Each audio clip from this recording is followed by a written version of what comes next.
معزز سامعین کرام، حاضرین اعظام، اہل محلہ، اسٹیج پر جذبہ افروز علماء کرام، السلام علیکم ورحمۃ اللہ تعالیٰ وبرکاتہ۔ وعلیکم السلام ورحمۃ اللہ تعالیٰ وبرکاتہ۔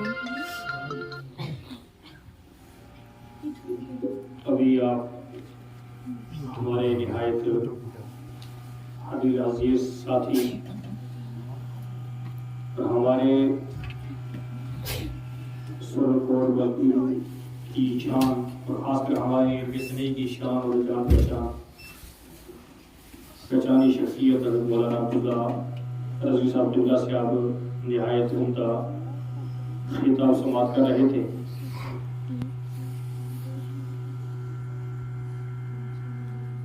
میں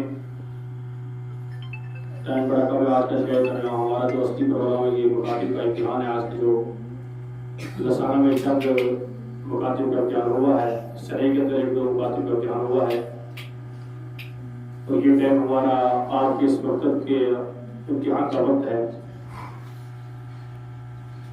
اور خاص کر اس میں جو ہم آئے ہیں جس نیت سے جس غرض سے وہ امتحان طلبہ کو دیکھنا ہے، میں آپ کی طرف سے اپنے تمام جماعت اہل سنت کے عزیز اور مقرر علماء کرام کی طرف سے، اپنے جماعت اہل سنت کے تمام ارکان کی طرف سے سید کہ جن کی محنت سے ماشاءاللہ یہ جو چمن یہ طلباء طالبات ہم دیکھ رہے ہیں، نہایت دل لگی کے ساتھ، دل جمی کے ساتھ، محنت کے ساتھ ماشاءاللہ یہ کام کر رہے ہیں۔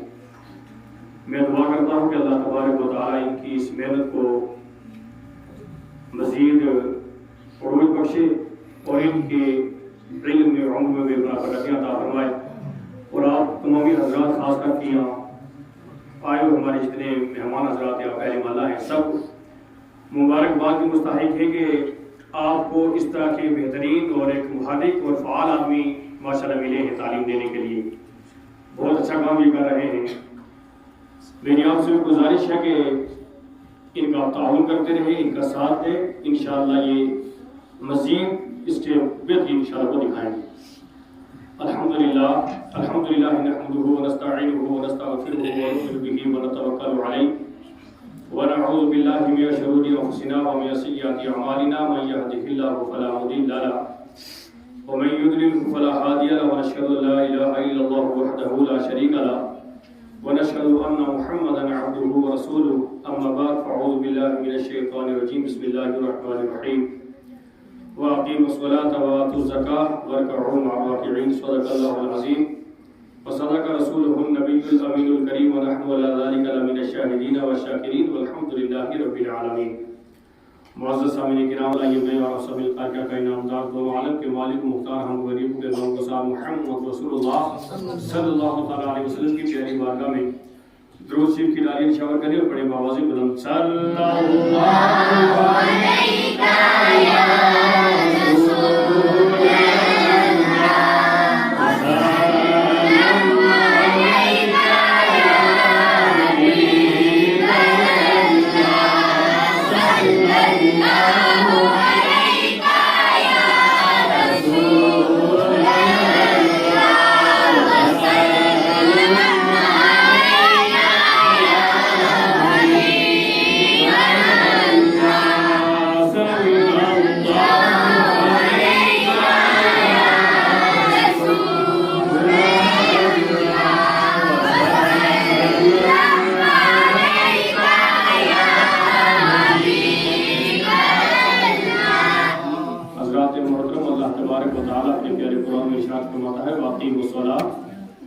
نماز قائم کرو۔ حضرات محترم، جو ہمارا دنیا پر آنے کا مقصد و منشا ہے وہ صرف یہی ہے کہ ہم اپنے رب کی عبادت کریں۔ اللہ تبارک و تعالیٰ نے جو ہمیں دنیا پر بھیجا ہے اس کا مقصد کوئی اور نہیں ہے کھانا پینا، محنت مزدوری کرنا، کمانا، دنیا سے چلے جانا، جن کو گھر سے نکل جانا، جا کر کے محنت مزدوری کرنا اور رات واپس وقفہ کر کے سو جانا، کھا پی کر سو جانا، یہ ہمارا مقصد نہیں ہے۔ ہاں یہ زندگی کی ضروریات میں سے ہے، لیکن جو ہمارا آنے کا جو مقصد و منشا ہے، جس وجہ سے، جس مقصد کے تحت اللہ تبارک و تعالیٰ نے ہم کو پیدا کیا ہے، وہ ہمارا مقصد کیا ہے؟ اللہ تبارک و تعالیٰ کی بندگی، اس کی عبادت کرنا۔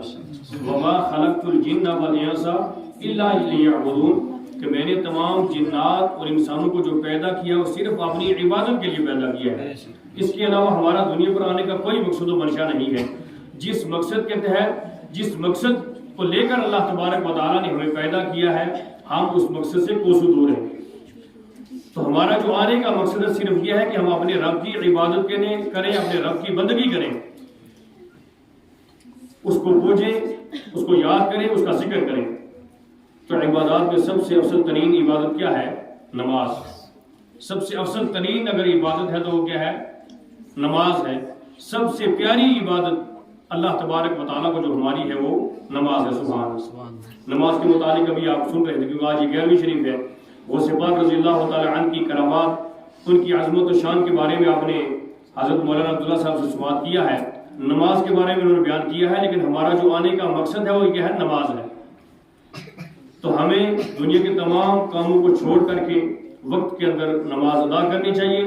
نماز کے ساتھ ساتھ اگر ہم جو اپنا دنیاوی کام کریں گے، ضرور اللہ تبارک و تعالیٰ اس کو قبول بھی فرمائے گا، اس کے اندر برکت بھی ہوگی، لیکن ساتھ میں نماز ضروری ہے۔ نماز وقت کے اندر ادا ہے، اس کے بعد ہم جو کام کر رہے ہیں اللہ تبارک و تعالیٰ ہمارے کام میں برکت کرے گا اور ہماری زندگی میں برکت فرمائے گا اور اپنی تمام تر نعمتوں سے ہمیں نوازے گا۔ حضرات محترم، نماز کے بارے میں اللہ کے رسول صلی اللہ تعالیٰ علیہ وسلم کا فرمان عالی شان ہے کہ جب بندہ مومن نماز کے لیے تیاری کرتا ہے، نماز کی طرف جب وہ مسجد کی طرف جاتا ہے، مسجد میں اذان ہو جاتی ہے، نماز پڑھنے کے لیے مسجد میں جاتا ہے، حدیث پاک اللہ کے نبی ارشاد فرماتے ہیں اللہ تبارک و تعالیٰ اس بندے کو ہر ایک قدم کے عوض میں 10 نیکیاں عنایت فرماتا ہے، 10 گناہ اس کے معاف فرما دیتا ہے اور 10 درجات اس کے بلند فرما دیتا ہے۔ اور جب بندہ مومن اپنے گھر سے چل کر کے مسجد کے اندر پہنچ جاتا ہے، مسجد میں آ جاتا ہے، نماز کے لیے تیار ہو جاتا ہے، نماز کے لیے کھڑے ہو جاتا ہے، اللہ کے نبی صلی اللہ علیہ وسلم ارشاد فرماتے ہیں کہ اس بندے کے جسم کے اوپر جتنے بال ہوتے ہیں ان بالوں کی مقدار میں اللہ تبارک و تعالیٰ اس کے نامہ اعمال میں نیکی درج فرما دیتا ہے۔ سبحان اللہ۔ اب جو وہ نماز شروع کر دیتا ہے، تکبیر تحریمہ کہہ لیتا ہے اور نماز وہ شروع کر دیتا ہے، ثنا یعنی سبحانک اللہم و بحمدک و تبارک اسمک و تعالی جدک و لا الہ غیرک، جب ان کو اس کی تلاوت کرتا ہے اللہ کے نبی صلی اللہ تعالیٰ علیہ وسلم ارشاد فرماتے ہیں کہ وہ اپنے گناہوں سے بالکل پاک و صاف ہو جاتا ہے، ایسے گناہوں سے پاک ہو جاتا ہے جیسا کہ ابھی وہ اپنی ماں کے پیٹ سے پیدا ہو۔ سبحان اللہ۔ اب جب آگے وہ اعوذ باللہ پڑھتا ہے، اللہ کے نبی صلی اللہ علیہ وسلم ارشاد فرماتے ہیں کہ اس کے تمام گناہوں کو اللہ رب العزت معاف فرما دیتا ہے اور اس کی جھانکنے کا جو وقت ہے وہ آسان ہو جاتا ہے، یعنی نزع کی تکلیف اس کی آسان ہو جاتی ہے۔ سبحان اللہ۔ بڑے آرام سے سکون کے ساتھ اس کی روح جب پرواز کر جاتی ہے، اس کے جسم سے روح نکل جاتی ہے۔ اب جب وہ بسم اللہ پڑھ کر کے سورہ فاتحہ کی تلاوت کرتا ہے، یعنی جب وہ بسم اللہ پڑھتا ہے، اللہ کے نبی صلی اللہ علیہ وسلم ارشاد فرماتے ہیں اللہ تبارک و تعالیٰ 4000 نیکیاں اس کے نامہ اعمال میں درج فرماتا ہے اور 4000 گناہ اس کے معاف فرما دیتا ہے، 4000 درجات اس کے بلند فرما دیتا ہے۔ سبحان اللہ۔ اور جب سورہ فاتحہ کی تلاوت کرتا ہے تو اللہ رب العزت احد پہاڑ کے برابر سونا اللہ کی بارگاہ میں خرچ کرنے کا ثواب دیتا ہے اور ایک حج اور ایک عمرے کا ثواب دیتا ہے۔ سبحان اللہ۔ جب وہ تحیات پڑھتا ہے تو حضرت اسماعیل علیہ السلام کی اولاد میں سے 70 غلام آزاد کرنے کا ثواب عنایت فرماتا ہے۔ سبحان اللہ۔ جب وہ نماز سے فارغ ہو جاتا ہے، اللہ کے نبی صلی اللہ علیہ وسلم ارشاد فرماتے ہیں کہ جنت کے 8 دروازے اس کے لیے کھول دیے جاتے ہیں۔ اللہ رب العزت اعلان فرماتا ہے اے میرے بندے، تو نے میری پیروی کی ہے، میری اتباع کی ہے، تو نے میری بندگی کی ہے، میری بات تو نے مانی ہے، میں نے تجھے نماز پڑھنے کا حکم دیا تھا، تو نے اپنے تمام تر کاموں کو چھوڑ کر کے میری بندگی کی ہے، میری بارگاہ میں تو حاضر ہو چکا ہے، اے میرے بندے میں تو سے راضی ہو چکا ہوں، تو مجھ سے راضی ہو جا، میں نے جنت کے 8 دروازے تیرے لیے کھول دے، جس دروازے سے تیرا دل چاہتا داخل ہو۔ سبحان اللہ۔ یہ حضرت شان ہے نماز پڑھنے والے کی۔ غوث پاک رضی اللہ تعالیٰ عنہ کا معمول تھا کہ آپ 40 سال تک نماز عشاء کے وضو سے نماز فجر ادا فرمایا کرتے، سبحان اللہ، اور آپ ایک ایک دو دو پارے نماز کے اندر تلاوت فرمایا کرتے تھے۔ آپ فرماتے ہیں کہ میں دن میں روزہ رکھتا تھا اور رات کو اپنے رب کی عبادت میں مشغول رہا کرتا، سبحان اللہ، اور آپ بغیر کچھ کھائے پیے اللہ رب العزت کی بندگی کیا کرتے تھے۔ آپ جب آپ نے دینی تعلیم حاصل کی، اس کے بعد جب آپ روحانی تعلیم حاصل کرنے کے لیے آپ نکلتے ہیں تو بغداد کے صحراؤں میں چلے جاتے ہیں۔ آپ فرماتے ہیں کہ میرے ساتھ تھے حضرت خضر علیہ السلام، وہ مجھے لے کر کے گئے تو مجھے ایک جگہ چھوڑ دیا انہوں نے، تو 1 سال تک وہ وہاں نہیں تشریف لائے، تو میں نے پورا سال پانی نہیں پیا، صرف گھاس پھوس اور پتے کھا کر کے میں اللہ تبارک و تعالیٰ کی عبادت کرتا رہا، اس کی بندگی کرتا رہا، اللہ کا ذکر کرتا رہا۔ پھر جب 1 سال کے بعد دوبارہ وہ آئے، مجھے دوبارہ وہاں دیکھ کر کے اسی جگہ پر چھوڑ کر دوبارہ چلے جاتے ہیں، تو دوسرے سال میں صرف پانی پیتا رہا، میں نے کوئی دنیا کی چیز نہیں کھائی، خالی پانی پی کر کے میں اپنے رب کی بندگی کرتا رہا، اپنے رب کی عبادت کرتا رہا۔ اور میں پھر اس کے بعد جب وہ تیسری بار آئے، تیسری بار مجھے وہاں جب انہوں نے دیکھا، مجھے پھر چھوڑ کر کے چلے جاتے ہیں، تو میں نے نہ تو پانی پیا نہ میں نے کچھ کھایا۔ آپ فرماتے پورا سال میں ایسے رہا، روزے سے رہا، اپنے رب کی بندگی کرتا رہا، اپنے رب کی عبادت کرتا رہا۔ تو یہ غوث پاک رضی اللہ تعالیٰ عنہ کا عمل تھا، سبحان اللہ، کہ وہ کھائے پیے بغیر اپنے رب کی عبادت کرتے تھے۔